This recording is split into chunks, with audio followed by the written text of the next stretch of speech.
नमस्कार प्यारे बच्चों। आज आप लोग अध्ययन करेंगे राष्ट्रीय आय एवं योग्यता आधारित परीक्षा का इम्पॉर्टेंट एमसीक्यू जो विज्ञान से है। तो जिसमें से जो है इसका कुछ वीडियो पहले बना दिया गया है, तो उस पर भी जाकर आप लोग देखें और एग्ज़ाम में अच्छा से अच्छा नंबर लाएं। तो जिसमें यहाँ पर 31 से शुरू हो रहा है। तो नींबू का कैंकर रोग किस सूक्ष्म जीव द्वारा होता है? तो नींबू का जो कैंकर रोग है वह जीवाणु द्वारा होता है। तो इसमें 31वां का ऑप्शन सी सही है। अगला प्रश्न, वो प्रक्रिया जो दुग्ध में स्थित सभी सूक्ष्म कीटाणु को मार देती या निष्क्रिय कर देती कहलाता है? तो इसमें 32 का ऑप्शन है बी, यानी पाश्चराइजेशन। तो यह ऑप्शन सही है। अगला प्रश्न, इनमें से किस पोषक तत्व से सबसे अधिक ऊर्जा मिलती है? तो इनमें से जो है वसा से सबसे अधिक ऊर्जा मिलती है। तो 33 का ऑप्शन है वह है ए। अगले प्रश्न पर चलते हैं। तो अगला प्रश्न है, विटामिन डी की कमी से होता है। तो विटामिन डी की कमी से जो सूखा रोग होता है। तो 34 का ऑप्शन डी सही है। अगला प्रश्न, प्रतिजैविक दवा क्लोरेलिन बनाई जाती है, क्लोरेलिन बनाई जाती है। तो इसमें 35 का ऑप्शन सी, यानी शैवाल से बनाई जाती है। फिर अगला प्रश्न इसमें है कि कुनैन की छाल को किस बीमारी के इलाज के लिए इस्तेमाल किया जाता है? तो इसमें 36 का ऑप्शन है सी, यानी मलेरिया के लिए उपयोग किया जाता है। फिर अगले प्रश्न की ओर चलते हैं। तो मलेरिया रोग उत्पन्न होता है। तो मलेरिया रोग जो है वह कैसे उत्पन्न होता है? तो इसमें जो है ऑप्शन डी, यानी प्लाज्मोडियम द्वारा। तो 37 का ऑप्शन डी। अगला, निम्नलिखित में से कौन सा रोग वायरस जनित है, यानी वायरस के द्वारा फैलता है? तो इसमें 38 का ऑप्शन बी, यानी डेंगू बुखार। फिर अगले प्रश्न पर चलते हैं। तो अगला प्रश्न है, इंसुलिन हार्मोन की कमी से होता है। तो इंसुलिन हार्मोन की कमी से मधुमेह रोग होता है। अगला प्रश्न, निम्नलिखित में से कौन सा रोग प्रोटोजोआ के कारण होता है? तो इसमें 41 का ऑप्शन है बी, यानी मलेरिया रोग।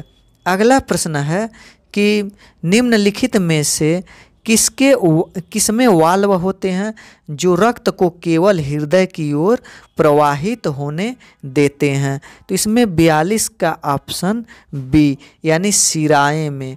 अगला प्रश्न है कि निम्नलिखित में से कौन सा हार्मोन्स मनुष्यों में स्रावित नहीं होता है? तो इसमें जो है साइटोकाइनिन हार्मोन्स मनुष्यों में स्रावित नहीं होता है। तो 43 का ऑप्शन डी। 44, चावल, आलू व शक्कर में अधिक मात्रा में पाया जाता है। तो क्या अधिक मात्रा में पाया जाता है? तो इसमें है कार्बोहाइड्रेट जो है सबसे अधिक मात्रा में पाया जाता है। अगला, प्रदूषित वायु प्रभावित करती है, यानी प्रदूषित वायु है यह मानव को, वनस्पति और जीव जंतुओं को, इमारत, स्मारक और मूर्ति सभी को प्रभावित करती है। इसलिए ऑप्शन डी, यानी उपरोक्त सभी। अगला प्रश्न है इसमें कि वन में सड़े गले मृत जीवों से अपना भोजन प्राप्त करके प्राकृतिक आवासों को स्वच्छ रखने का कार्य करता है। तो वह कौन करता है? तो सियार। तो इसमें है 46 का ऑप्शन व डी सही है। अगला प्रश्न है कि गलत कथन चुनिए, यानी इसमें गलत कथन कौन है? तो आयोडीन की कमी से घेघा रोग होता है, सही। विटामिन डी की कमी से रतौंधी होता है, ये गलत है। तो यही ऑप्शन को टिक लगाना, यानी गलत ऑप्शन, और सब तो सही ही होगा। तो 47 का ऑप्शन भी सही है। अगला प्रश्न कि विटामिन सी की कमी से कौन सा रोग होता है? तो विटामिन सी की कमी से जो रोग होता है स्कर्वी होता है। तो इसमें 48 का ऑप्शन ए सही है। सूक्ष्म जीव पाए जाते हैं, तो सूक्ष्म जीव जो हैं वह हवा, पानी और मृदा में भी पाए जाते हैं, सजीवों के अंदर भी पाए जाते हैं, सजीवों के शरीर के बाहर, अंदर, यानी हर जगह पाए जाते हैं।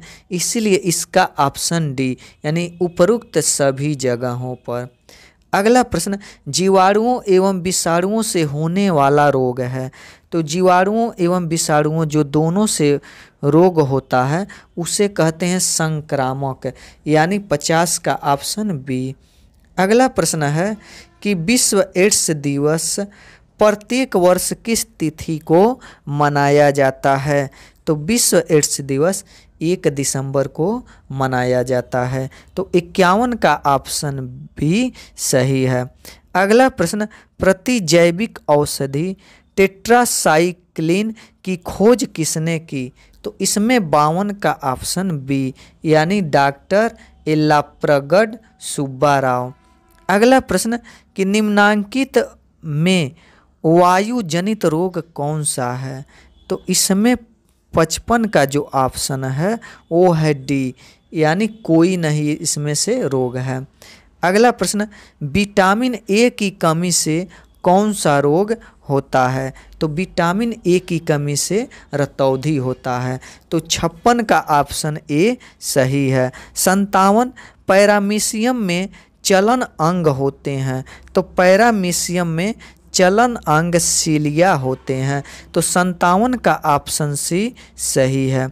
अगला प्रश्न, निम्न में से कौन सा सूक्ष्म जीव मित्रवत है।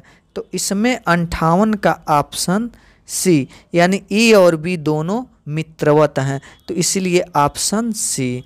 अगला प्रश्न कि यहाँ पर एक कोशिकीय जीव खट्टा दूध को दही बनाता है, उसका नाम क्या है।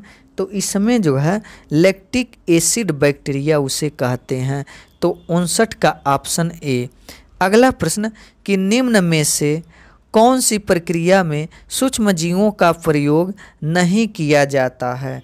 तो इसमें 60वां का ऑप्शन है सी यानी पानी के शुद्धिकरण में। अगला प्रश्न, प्रोटोजोआ प्राणी से होने वाला रोग। तो प्रोटोजोआ प्राणी से होने वाला रोग मलेरिया है, तो 61 का ऑप्शन सी सही है। अगला, सर्दी जुकाम का संचरण करने वाला वायरस है, तो इसका वायरस साइनो वायरस है, तो 62 का ऑप्शन भी सही है।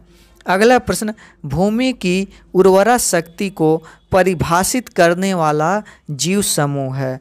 तो भूमि की उर्वरा शक्ति को परिभाषित करने वाला जीव जो समूह है वह है जैविक खाद, तो 63 का ऑप्शन भी सही है। अगला, स्कर्वी रोग किस विटामिन की कमी से होता है। तो स्कर्वी रोग जो है वह विटामिन सी की कमी से होता है, तो 67 का ऑप्शन सी सही है। निमोनिया का रोग कारक सूक्ष्म जीव है, तो निमोनिया का रोग कारक सूक्ष्म जीव उसे कहते हैं जीवाणु, तो 68 का ऑप्शन ए सही है। अगला, किस रोग के बचाव हेतु टीका लगाया जाता है। तो इसमें टाइफाइड के बचाव हेतु टीका लगाया जाता है, तो 69 का ऑप्शन डी सही है। अगला प्रश्न, रोहू और कतला हैं, ये क्या हैं। तो रोहू और कतला ये मछलियों के नाम है, यानी मछलियों के जातियों के नाम। अगला, साहिवाल किसकी नस्ल है। तो जो साहिवाल है एक गाय की नस्ल है, तो 71 का ऑप्शन ए। 72, हेपेटाइटिस बी रोग फैलता है, तो यह जो है वायरस के कारण फैलता है, तो 72 का ऑप्शन बी।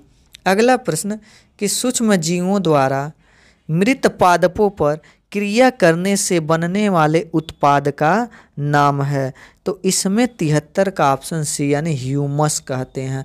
अगला प्रश्न है, छोटी माता रोग सूक्ष्म जीव से होता है, वो किस सूक्ष्म जीव से होता है। छोटी माता रोग जो होता है, तो वह रोग जो होता है वेरिसेला जोस्टर से होता है। अगला प्रश्न कि बेरी बेरी नामक रोग किस विटामिन की कमी से होता है। तो बेरी बेरी नामक रोग विटामिन बी की कमी से होता है। तो 75 का ऑप्शन बी सही है। अगला प्रश्न कि यहाँ पर जो है सूक्ष्म जीव जिसमें क्लोरोफिल पाया जाता है, तो इसका ऑप्शन शैवाल, यानी शैवाल में क्लोरोफिल पाया जाता है। वीडियो अच्छा लगा हो तो लाइक करें और सब्सक्राइब करें ताकि और भी अधिक से अधिक वीडियो बनाएं। वीडियो देखने के लिए धन्यवाद।